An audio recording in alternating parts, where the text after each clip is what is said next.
Hi guys, today we'll discuss Adobe's earnings as well as investor guidance. Before we start, please don't forget the financial disclosure. This is neither a buy nor sell recommendation on the stock, and I'm not a financial advisor. So please remember to do your own research. I have no position in Adobe stock at the moment. I do rate the stock as a potential buy, and I will be keeping a close eye on the stock for the next few weeks. The current price is $431, which is very attractive at these levels. So before we start, let's look at price action over the last 1 year. Adobe was a huge winner last year as it posted a very strong set of results. However, the stock has derated quite significantly since December 2021, and I think it's time to review the latest results of this large cap tech stock. First, let's take a high-level look at Adobe's financials. Here we see a very solid set of results. Top-line revenues have increased consistently by around 20%, and EBITDA margins have reached 40%. Similarly, unlevered free cash flow margins are around 36%. Return on equity has also increased significantly from 21.3% in 2017 to around 35% now. And these results are definitely top in its class for any large cap tech stock. In general, Adobe reports its segments in 3 different segments: digital media, digital experience, and publishing and advertising. Digital media consists of Creative Cloud and Document Cloud, 2 segments that we'll cover later.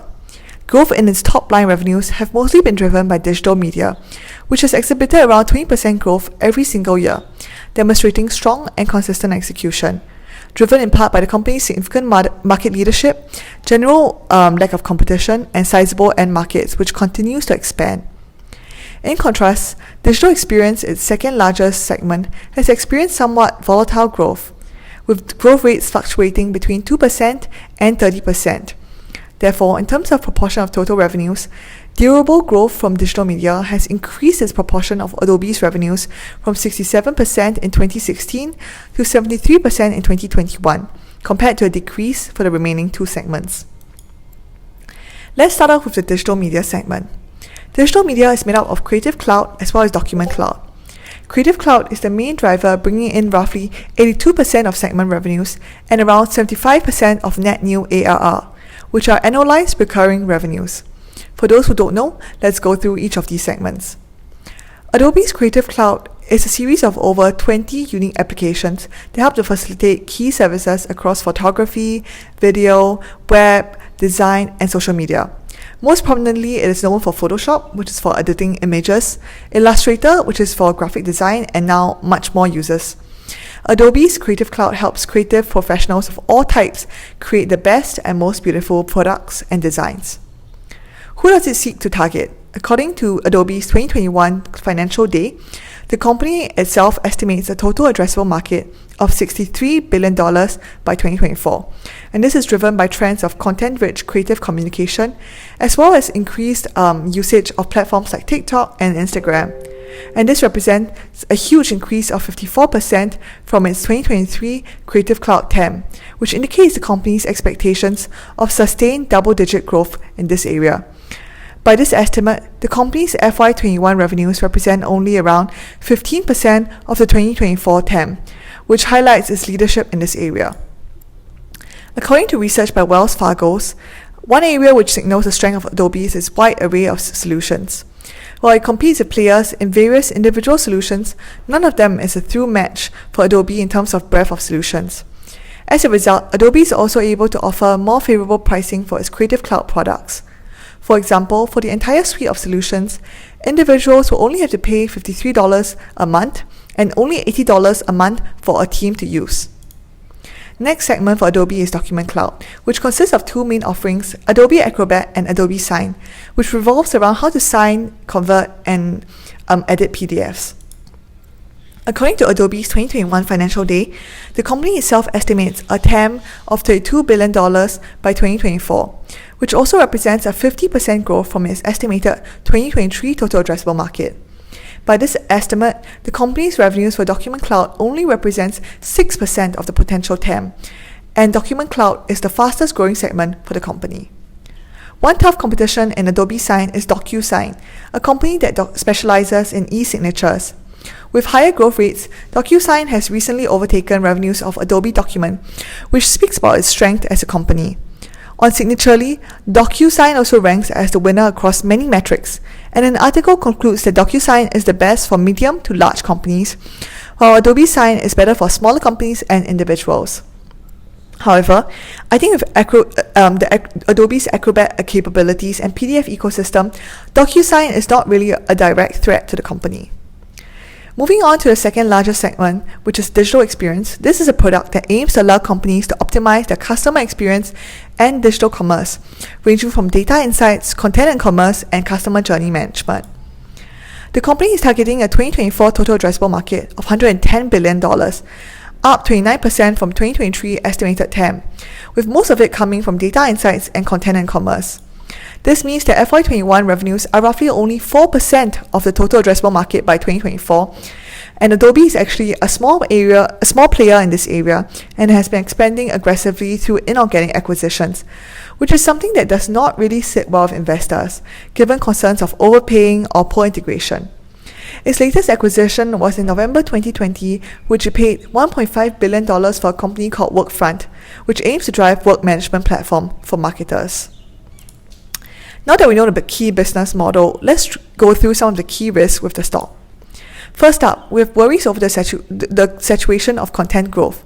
Content has become a huge segment and investors are concerned about a slowdown in growth. However, the large TAM estimated by the company seems to indicate that there is no such problem. Furthermore, much of this is also driven by small businesses, which could become vulnerable to any economic downturns, and the Fed has already warned of an impending recession. In addition, a growing proportion of users are now individuals, which are vulnerable to higher churn rates and more resistant to price increases. Investors are also highly concerned about Canva, another private competitor in this space, whose low-cost solution seems to be a strong competition in the individual consumer space. To that, Adobe has now released the Adobe Creative Cloud Express, a lower price point solution targeted at competing with Canva. Secondly, investors also note that this is a competitive field in digital experience. In customer relation management, the largest will be Salesforce, commanding 23.9% of the market. For e-commerce software, Shopify also leads the market with 26% market share, and I've done another video on Shopify that you can check out on my channel.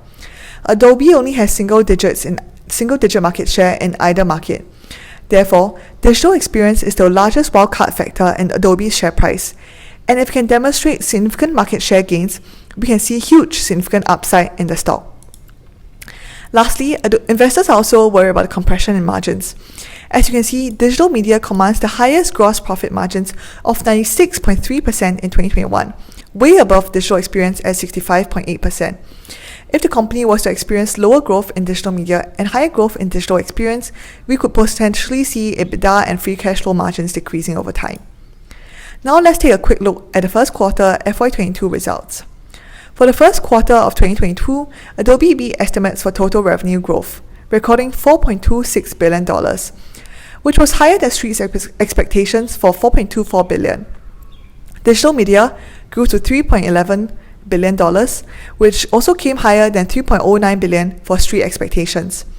Management also reached guidance for $4 million increases in ARR, which they achieved $418 million instead. However, when results were announced, Adobe's share price actually dropped, perhaps due to the impact of the Ukraine war. According to the company, Adobe is expecting a total ARR reduction of $87 million and an expected revenue impact of $75 million for FY22.